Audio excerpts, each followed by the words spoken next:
passo imediatamente a palavra para o Dr. Murilo, para que comece a sua explanação. Bom, muito bom dia a todas e todos. Doutor Luciano, doutor Eduardo, os nossos colegas com quem eu já falei, Luciano, André, Davi. Para mim é um prazer poder estar aqui participando desse evento, embora eu tenha me afastado do Senderburgo, eu continuo vinculado à área da infância, continuo escrevendo textos, participando de eventos, e estar de volta aqui no Ministério Público do Paraná para discutir um tema tão atual e tão desafiador como esse, realmente é uma satisfação, uma honra poder compartilhar com vocês. Uma coisa que o Dr. Eduardo falou, que eu acho que é importante que nós já tenhamos claro, é que nós estamos construindo algo novo a partir de uma legislação que veio para trazer avanços em relação ao modelo que nós tínhamos até então. E eu sei que existem algumas interpretações que estão sendo dadas para essa lei que, a meu ver, elas são equivocadas, porque se forem levadas adiante, elas vão representar um retrocesso. E o que nós precisamos, especialmente a partir de um debate institucional, é definir uma linha de atuação do Ministério Público, e não só em matéria de infância, mas especialmente, eu não sei quantos colegas aqui também atuam na área criminal, mas a partir da atuação dos colegas que atuam no crime, porque essa lei ela afeta a todos, tanto aqueles que atuam na infância, quanto especialmente aqueles que atuam no crime, para que nós possamos ter argumentos para defender essas posições, onde quer que seja, inclusive nos tribunais superiores. E é evidente que nós temos o risco, como sempre tivemos, de ter essa ou aquela posição questionada, especialmente pela defesa, e eventualmente até receber uma decisão contrária por parte de um juiz ou de um tribunal. Mas nós temos que ter a coragem de procurar trazer à tona essas questões para que elas sejam, pelo menos, colocadas então em debate, para que elas sejam analisadas, sejam objeto de uma reflexão profunda sob o ponto de vista jurídico e extrajurídico. Nós lidamos com questões também que não dizem respeito apenas ao direito, mas sim a outras áreas do conhecimento, para que nós possamos avançar, e avançar cada vez mais, ao invés de estagnar ou até retroceder. Eu falo isso especificamente, claro, em relação à questão da escuta especializada, e o depoimento especial, mas especialmente em relação à questão da escuta especializada, mas evidentemente que nós estamos falando não só da escuta da criança, nós estamos falando de toda uma política pública, todo um modelo de atendimento que é diferenciado e que vai importar em outras ações, não jurídicas, não judiciais, mas ações, intervenções do Ministério Público junto a outros órgãos também. Então, nós temos que sim pensar numa atuação junto ao Poder Judiciário, mas talvez nós, antes disso, temos que pensar em ações junto a outros órgãos públicos, inclusive gestões políticas e gestões políticas tanto em nível municipal quanto em nível estadual. Porque algumas ações que nós vamos ter que implementar dependem de investimentos, de recursos, não só municipais, mas também estaduais. Segurança pública e, inclusive, o próprio Poder Judiciário. Já que, embora não queira começar já falando sobre isso, mas só em relação à escuta especializada e depoimento especial, nós temos lá uma série de normas e que tem como pressuposto elementar é que nós tenhamos profissionais qualificados para exercer esse papel, de ouvir a criança ou adolescente vítima de testemunho de violência.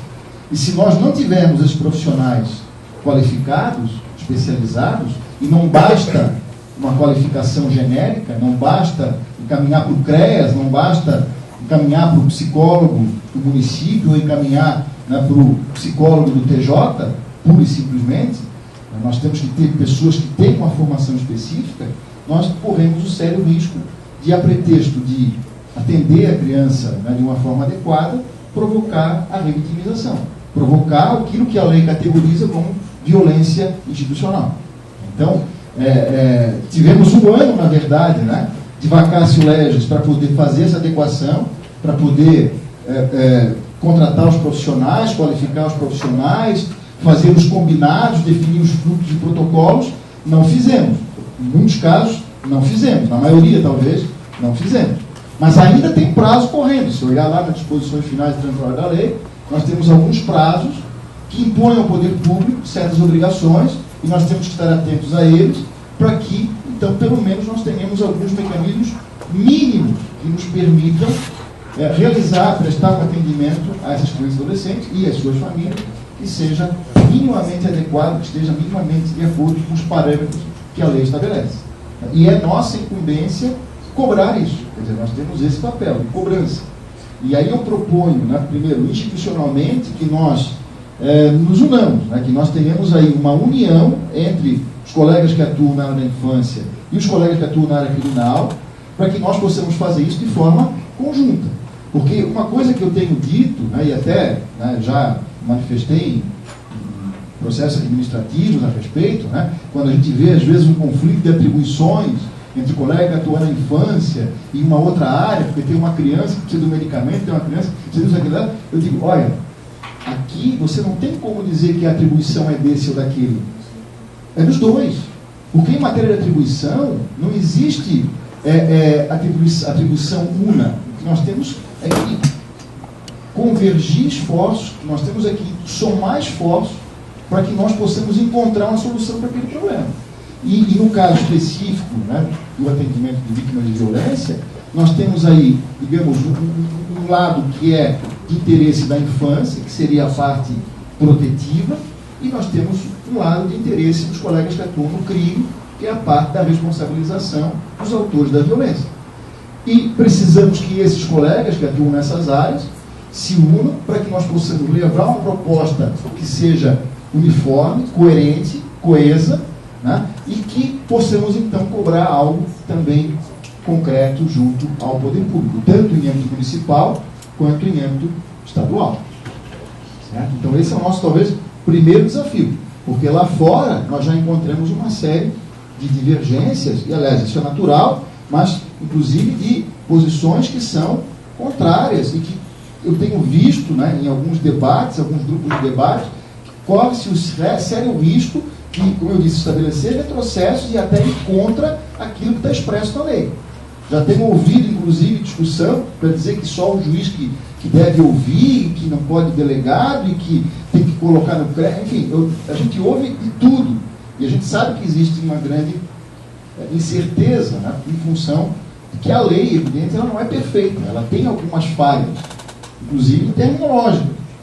Mas ela tem que ser interpretada de uma forma que seja, como eu disse, adequada aos princípios, aos fins a que ela se destina. E eu não posso aceitar uma interpretação que, no fundo, lá, em última análise, venha acarretar um retrocesso para o atendimento da criança e adolescente.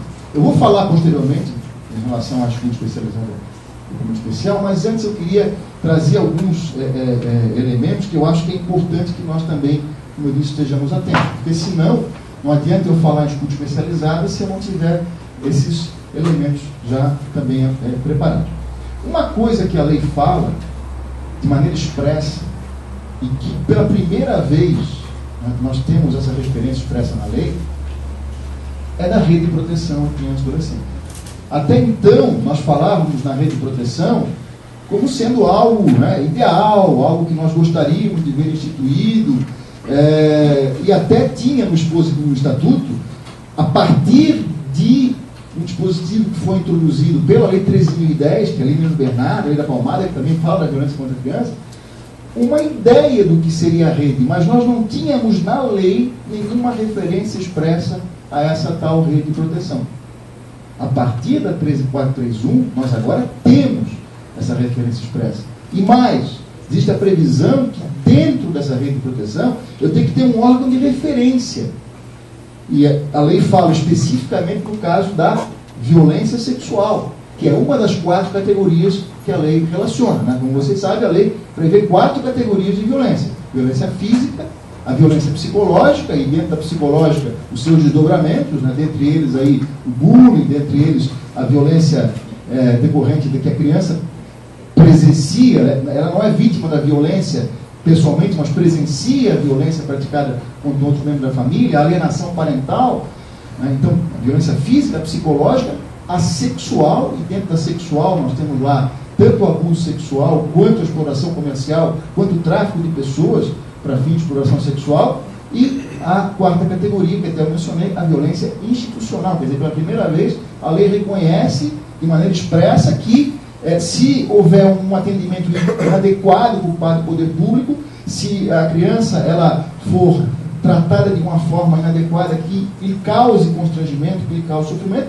isso também é uma violência e também tem que ser coibido. Então tem essas 4 grandes categorias. Mas há previsão na lei que nós tenhamos de um lado a rede de proteção e que essa rede de proteção ela tenha um órgão de referência lá que vai ficar encarregado, inclusive, né, dentre outras, de buscar provas. E aí eu tenho, né, é o artigo 14, parágrafo 2º, até ali, nos casos de violência sexual, cabe ao responsável da rede de proteção, seria esse órgão de referência, garantir a urgência e a celeridade necessárias ao atendimento de saúde e a produção probatória, preservada a confidencialidade. Quer dizer, esse dispositivo fala da rede e fala da necessidade de eu ter dentro da rede um referencial que vai ser encarregado também de providenciar essa produção probatória. Esse dispositivo, inclusive eu tenho usado como um dos argumentos, né, para dizer, a rede de proteção, embora o objetivo princípio seja, como o próprio nome diz, a proteção à criança, ela também pode buscar elementos de prova. E aqueles elementos colhidos dentro da rede de proteção, um atendimento pela rede de proteção, podem, sem dúvida, servir de prova no processo judicial. Vamos ter que combinar com a rede em que momento, como, né, a forma como isso vai acontecer, e a forma ela é muito importante, nós temos que estar atentos a isso, mas a rede pode ter sim essa atuação. Eu sei que muitos não querem, mas nós temos uma resistência muito grande dentro da rede, mas me parece que a lei ela é clara, ela não deixa margem para dúvida. E se nós pegarmos o Estatuto da Criança e Adolescente, o artigo 70A, que, como eu disse, foi introduzido pela Lei Luiz Bernardo, o Estatuto, Lei 13.010, também lá tem referência expressa, no artigo 70A, inciso 4º, se eu não me engano, 5º, tem lá a previsão expressa de que, né, dentre as atribuições, né, nós temos que identificar evidências, temos que colher evidências da ocorrência daquele fato. E, evidentemente, que se nós tivermos esses elementos, nós temos que levá-los ao conhecimento de outros. Aliás, é fundamental, né, também, dentre os componentes que nós temos que zelar, né, para que haja essa criação de mecanismos de informação, troca de informações, referência, contra-referência e monitoramento, para que nós possamos dialogar entre nós e com a rede, para que nós possamos definir o que fazer e, uma vez estabelecido o fluxo, o protocolo, para que nós possamos fiscalizar, possamos verificar, de preferência em tempo real, o que está sendo feito por quem e com que resultado. Aliás, o que nos interessa é o resultado, não é o atendimento pelo atendimento. É o artigo 70, está falando aqui, obrigado, senhor. Artigo 70A, inciso 3º. A formação continuada e a capacitação de profissionais de saúde, educação e assistência social e demais agentes que atuam na promoção, proteção e defesa da criança para o desenvolvimento das competências necessárias à prevenção, identificação de evidências, diagnóstico e enfrentamento das formas de violência contra a criança. Está aqui, antes mesmo da Lei 13.431. E, aliás, esse era o dispositivo, né, que eu utilizava, não só esse 3º, mas esse inciso 6º, para falar da rede. O inciso 6º da 70A diz o seguinte: a promoção de espaços intersetoriais locais para articulação de ações e a elaboração de planos de atuação conjunta focados nas famílias em situação de violência, com a participação de profissionais de saúde, assistência social, educação, órgão de promoção, proteção e defesa de direitos. Ou seja, o artigo 70A, inciso 6º do Estatuto, era o que até então nós usávamos como referência para falar de rede de proteção. Mas não se falava expressamente em rede de proteção. Era uma ideia de trabalho em rede, mas não havia a referência expressa à rede de proteção. Agora há. E, sutilmente, a lei também acabou estabelecendo uma distinção entre rede de proteção e nós. Ministério Público, Sistema de Justiça, órgão de segurança pública. Se vocês olharem para a lei, ela tem essa distinção. Então, parece, né, aos olhos da lei, que a rede de proteção seria esse órgão municipal, que vai congregar esses profissionais de saúde, educação, assistência, né, de outras áreas que atuam no município, né, o próprio Conselho Tutelar vai estar lá, ou deve estar, pelo menos, fiscalizando, acompanhando também o trabalho da rede. E nós temos os órgãos de segurança pública, os órgãos do Sistema de Justiça, que vão estar também atuando em parceria, de forma articulada com a rede, mas não são aquilo que a lei define como rede de proteção. Então, a rede de proteção parece que ela está mais restrita, de fato, ao município. Agora houve essa clareza maior, enquanto nós temos outros órgãos estaduais, geralmente, né, que vão atuar de forma harmônica, ou deveriam atuar de forma harmônica, mas que não são propriamente a rede de proteção. Uma coisa que eu também tenho dito, que é fundamental que nós cobremos nos municípios, é que essa rede de proteção ela seja oficializada, formalizada. Porque o que nós temos visto hoje são as redes de proteção, se é que existem, ou às vezes se denominam dessa forma, de uma outra forma qualquer, se reunindo, mas muito na base da informalidade. Às vezes até puxadas por nós, ou pelo Sistema de Justiça, numa audiência concentrada, por exemplo, mas elas não estão formalmente instituídas em âmbito municipal. E eu tenho sugerido que nós cobremos esta instituição formal. Me parece que lá, no final, né, nas disposições finais transitórias, quando a lei fala, né, que existem lá os prazos que eu mencionei anteriormente, para que haja adequação do poder público às disposições, né, da lei, né, cabe ao poder público, né, no prazo máximo de 60 dias, né, emanar os atos normativos necessários à sua efetividade, né, a efetividade da lei, e o 27 cabe aos estados, DF, municípios, no prazo de 30 dias, estabelecer normas sobre o sistema de garantia dos direitos da criança, né, que é o que a lei fala, né, então, o sistema de garantia dos direitos da criança, e dentro do sistema vai estar a rede de proteção, no âmbito das suas respectivas competências. E me parece que está correndo esse prazo para que nós normatizemos o sistema e dentro dessa normatização do sistema que nós possamos oficializar a criação da rede de proteção. Para que nós tenhamos, né, clareza quanto aos órgãos que compõem essa rede, e aí o que é que eu tenho sugerido? Não nominar Secretaria Municipal disso ou Secretaria Municipal daquilo. Porque se você colocar o nome de uma secretaria, amanhã muda o prefeito, faz uma reforma administrativa, extingue aquela secretaria, cria outra, vamos ter problema porque vão ter que atualizar a lei.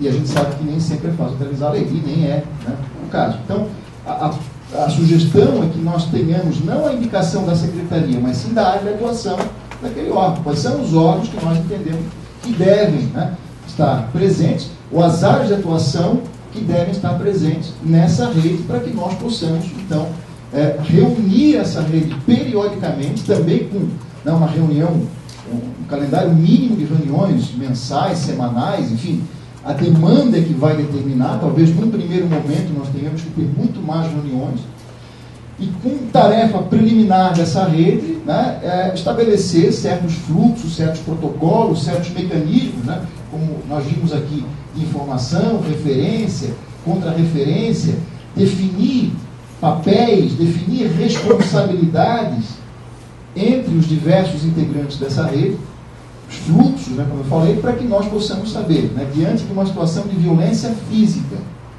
a quem que eu vou encaminhar, qual é, né, como é que esse órgão vai proceder diante de uma situação de violência sexual, de violência psicológica, de violência institucional, né, e eu tenho dito, especialmente em relação à violência institucional, nós temos que ter, me parece, né, uma atuação do CMDCA, que é o órgão que tem, que é o órgão que tem a competência, né, natural para formular a política, para controlar a execução da política e para, eventualmente, estabelecer adequações em relação ao funcionamento da política, né? Porque não basta você definir a política, você tem que fazer com que a política ela seja executada efetivamente, né? E que ela funcione cumprindo os objetivos a que se propõe. Não adianta ter uma política que não se presta aos fins em que ela se propõe, que não atende os fins em que ela se propõe. E os equipamentos que, né, em vez de serem espaços de proteção, acabam sendo espaços de revitimização. Por favor, Luciano.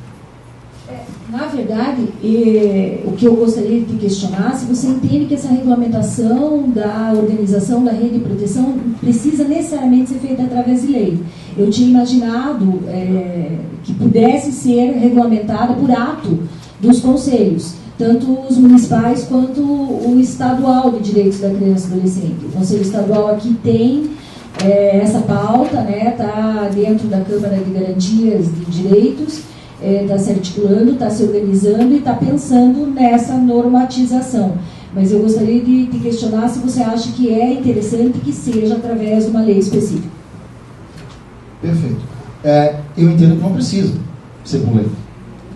Pode ser por meio de resolução do CFDCA. Pode ser até por decreto do prefeito, mas eu prefiro, já que quem tem a competência, né, natural para definir a política, né, e fazer essa articulação interinstitucional e intersetorial em última análise, o próprio CMDCA, que é, por natureza, um órgão intersetorial interinstitucional, e parece que poderia ser perfeitamente essa regulamentação feita por meio de resolução do CMDCA. Lembrando, né, que o CMDCA tem competência normativa, né, no âmbito da sua atribuição, que é justamente a política da infância, definir a política da infância. Me parece que não haveria necessidade de uma lei. Até me questionaram, né, uma vez a respeito disso, né, não tem problema se for por meio de lei, mas é aquela história. Se você faz por meio de lei, primeiro que o processo legislativo ele tende a ser mais demorado. Ele também tende a encontrar resistência porque vai esbarrar com pessoas que talvez não tenham a mesma vocação, digamos assim, ou a mesma experiência, expertise na área da infância. Então vão surgir questionamentos básicos, talvez, que para quem atua na área da infância não tem. E o CMDCA, ele tem mais, em tese, agilidade, melhores condições de regulamentar essa matéria. Tá? E lembrando que o CMDCA também é um órgão oficial. A gente vê, às vezes, o CMDCA como se fosse um órgão, né, informal, né, uma coisa ali. Não. O CMDCA, os Conselhos de Direitos, eles integram a estrutura administrativa do poder público. Eles têm, né, força, né, poder de decisão na sua esfera de atribuições, de competência. Então, portanto, né, não vejo problema nenhum que a regulamentação, aliás, sugiro, inclusive, que a regulamentação seja feita por meio de resolução do CMDCA. E nós podemos pautar essa questão lá no CMDCA, podemos levar, e claro, podemos chamar, como a gente vê ali, né, não só o CMDCA, me parece que isso seja uma matéria que também afeta a outros conselhos. Olha lá, o CNAS, o Conselho da Assistência Social, o Conselho de Saúde, o Conselho de Segurança Pública, enfim, os conselhos municipais outros que também têm atribuição, né, nessa área, porque nós estamos lidando com algo que vai além da questão do atendimento pontual da criança em matéria de proteção. Estamos falando de uma política pública mais abrangente, e a política é uma só. Não posso definir uma política por meio do Conselho da Criança e outra política por meio do Conselho da Assistência ou pelo Conselho de Segurança Pública. A política é uma só e os conselhos vão precisar realizar reuniões conjuntas, discutir com profissionais, né, das diversas áreas, para que nós possamos, então, ter, no final das contas, uma política que venha a servir, inclusive, para nossa referência, a referência do juiz, do delegado, de todos. Lembrando que a política não é nossa, não é do Ministério Público, não é do Judiciário, não é da Segurança Pública. A política é da criança. E a política, ela, embora tenha que ser discutida com essa participação de todos, ela, né, uma vez aprovada, ela vai ter que ser respeitada por todos, inclusive por nós, inclusive pelo juiz. E não pode o juiz querer mandar, ou nós queremos mandar nesse ou naquele, né, especialmente uma vez definida essa política. A gente vê, às vezes, né, certas investidas autoritárias por parte desse ou daquele órgão, autoridade, e eu digo, essas investidas autoritárias, arbitrárias, né, elas decorrem justamente da falta da política. Se você não tem clareza sobre, né, o que deve ser feito, por quem e como, se você não tem isso claro, aí qualquer um que apareça vai querer dizer do jeito que ele entender melhor. Aí vira, né, aquela regra, né? Manda quem pode, obedece quem tem juízo, né? Agora, não é esse o objetivo. Nós queremos ter uma política pública que, como tal, ela valha para todos, inclusive para nós, ou para qualquer promotor promotor que venha amanhã depois do suceder, para o juiz, e qualquer juiz que venha depois do suceder, para o delegado, para o conselho tutelar, para o médico, para o enfermeiro, para o professor, para o diretor da escola, ou seja, para todos.